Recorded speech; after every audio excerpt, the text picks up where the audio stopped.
Hello everyone, I'm Dr. Ashish Reddy, consultant microsurgical andrologist from Hyderabad.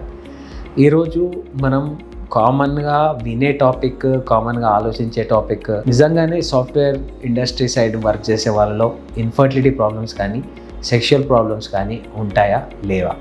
So ఇది మిత్తా లేకపోతే ఇది ఒక ఫ్యాక్టా? సో నా పర్సనల్ ఎక్స్పీరియన్సెస్ ఏంటి దాని గురించి డిస్కస్ చేస్తున్నాం. మొదటిగా యాజ్ అన్ ఆండ్రాలజిస్ట్ నేను ఒక ఆల్మోస్ట్ డైలీ ఒక 40 పేషెంట్స్లో 10% సాఫ్ట్వేర్ ఇండివిజువల్స్ని చూస్తుంటాను.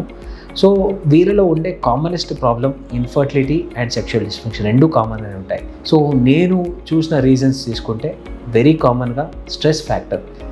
బేసిక్లీ మీకు రకరకాల టార్గెట్స్ ఉండడం వల్లనో, లేకపోతే రకరకాల ట్రావెల్ స్ట్రెస్ వల్లనో, లేకపోతే మీరు షిఫ్ట్స్ వల్లనో, అంటే ఆ టైంకి తినకపోవడం వల్లనో, అట్లా మల్టిపుల్ పారామీటర్స్ వల్ల మీకు మీ సెక్షువల్ లైఫ్ పైన ఎఫెక్ట్ పడుతుంది అండ్ మీ ఫర్టిలిటీ ఫ్యాక్టర్ మీద ఎఫెక్ట్ పడుతుంది.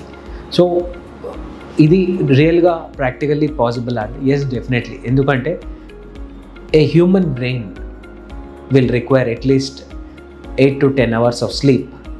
ఎందుకు అంటే మన బాడీలో టెస్టోస్టిరాన్ లెవెల్స్ అనేవి నార్మలైజ్ అవ్వాలి అంటే, నార్మల్ లెవెల్స్లో ఉండాలి అంటే అట్లీస్ట్ ఒక మనకి 7 to 8 hours of sleeping in the dark is very important. So night షిఫ్ట్స్లో ఉండే వాళ్ళలో డే టైంలో వచ్చి పడుకుందాము, అది కంపెన్సేట్ చేస్తాము స్లీప్తోని అనుకుంటారు. But practically it is not better. ఎందుకు అంటే sleeping in the dark will only increase టెస్టోస్టిరాన్స్. Day టైంలో ఈ లైట్ ఫోకస్ వల్ల అది మనకి టెస్టోస్టిరాన్ మనకు కావాల్సినంత మోతాదులో డెవలప్ అవ్వదు. నైట్ షిఫ్ట్స్ ఎక్కువ యంగ్స్టర్స్ అవాయిడ్ చేసే బెటర్. ఎందుకంటే అది మీ పర్సనల్ లైఫే కాదు, మీ సెక్షువల్ లైఫ్ పైన కూడా ఎఫెక్ట్ పడుతుంది.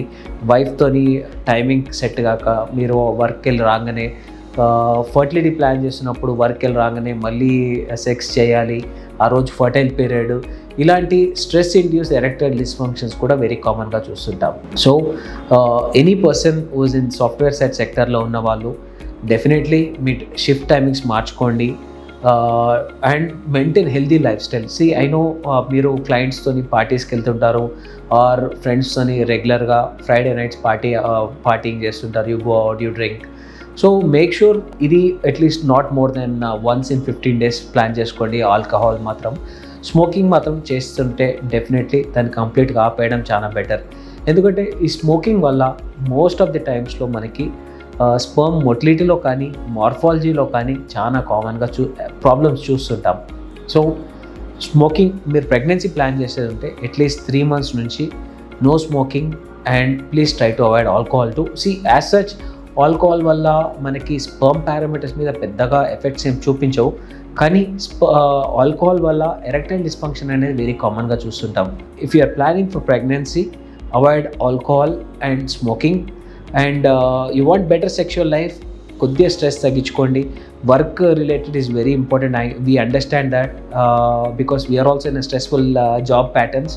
కానీ but it should not affect your individual health outcomes. అంటే మీ ఎరెక్షన్స్లో కానీ మీ ఫర్టిలిటీలో కానీ ఎఫెక్ట్ పడొద్దు అంటే it's always better that you sleep well, you have a very healthy food. ఇవి చేయండి, డెఫినెట్లీ మీకు ఫర్టిలిటీ ప్రాబ్లమ్స్ రావు అండ్ ఎరెక్షన్స్ ప్రాబ్లమ్స్ రావు. ఫర్దర్గా ఏమైనా డౌట్స్ ఉంటే కింద ఉన్న నంబర్కి ఒకసారి కాంటాక్ట్ చేయండి. We can definitely discuss. Thank you so much.